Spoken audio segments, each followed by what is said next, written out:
Hello and welcome to This Week in Bitcoin. There's a lot of stuff that happened this week, specifically economic news. So let's get stuck in right away. And now down to play news number one, we're out of the US. And again, Donald Trump made for some headlines with his introduction of the tariffs he announced during his election campaign. The idea behind the tariffs is to reduce the income tax because after all, as he stated, all of these taxes that have been risen and have been increased didn't really contribute to actually reducing the overall debt the US has. Ideas behind tax tariffs are very simple. You actually tax a higher percentage of countries, nation states, companies, or industries to basically safeguard the future and the economic power in your own country. Very good example now is his ongoing tariff war with Canada, Mexico, and now also the EU, where he's basically implying if you want to do business with us and you have goods or services or you're a company coming into the America from these countries, you are being taxed at a higher rate. This then forces the companies to do either two of these things. Firstly, they set up shop in America, deciding to move their quarters, their operations, and everything into the US. So that goes into plan with strengthening his own economy and therefore getting rid of the taxes. Or you bite into the sour apple and you basically say, you know what?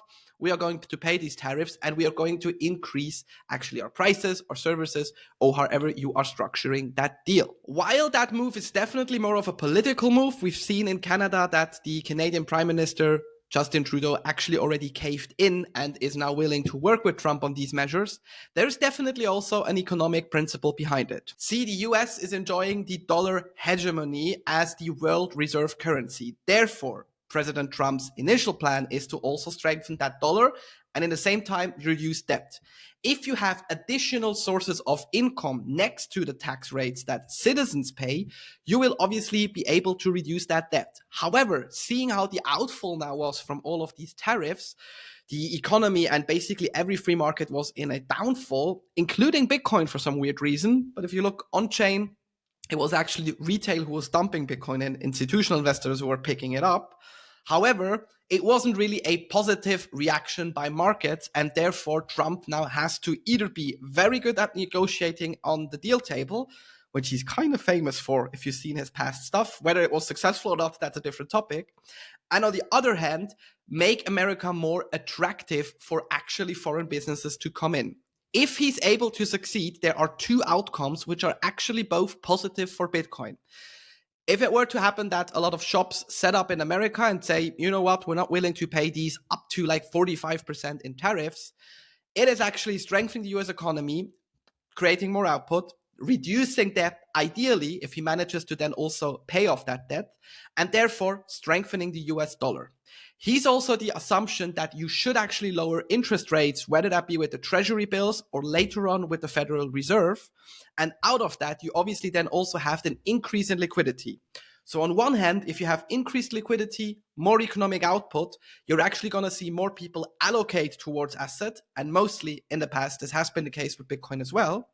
Or on the other hand, if the plan doesn't work and the world economy is sort of in a continuous fight between these tariffs and where to set up shop, is the EU now still going to work with America? Is it going to work with Asia, Africa, Australia, whatever it is? You will actually have investors looking for a safe haven and for an asset that is as much decoupled from all of that as it's possible, because after all, every asset is still connected to world economy outcomes. In both cases, whether there's more liquidity or whether economic uncertainty is there, Bitcoin is actually winning and is going to be an alternative for many investors. We'll need to wait and see which of the actions Orange Man is actually doing, but one thing is certain so far, doesn't matter what the outcome is, it's good for Orange Coin. Second news of the week is that the Bitcoin dominance has reached 60% if you don't include all of the stable coins. In case you didn't know, the dominance is measured how much percentage of the overall digital assets market Bitcoin is actually taking in.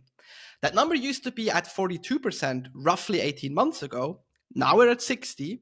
And if you actually compare at a certain point, they now took the measurement point whenever Bitcoin hit 100K and look towards other assets, such as Ethereum, for example, you would see that Bitcoin's dominance is increasing because it continues reaching new levels, whereas other digital assets haven't fully grasped to do so. Meaning, the so famous altcoin season doesn't seem to be in play, and if the trend continues and Bitcoin catches the last 40% of that dominance market, you would actually see a monumental shift into Bitcoin only.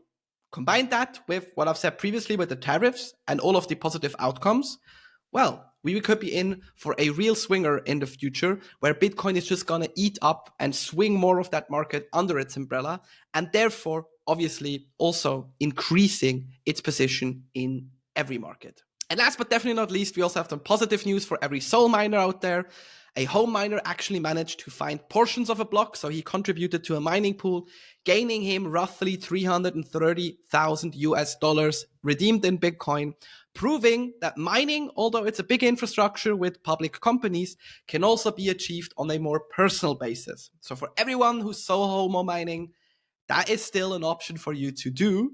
And from our end, congratulations to whoever found portions of that block, because I'm sure you are going to take that amount of Bitcoin with you very gladly. And with that, we're at the end of this week in Bitcoin. You know the drill. If you've got questions, feedback, or just want to say hello, leave me a comment below. And if you haven't yet, please also subscribe to our channel. I look forward to seeing you in next week's video at the same time and the same place.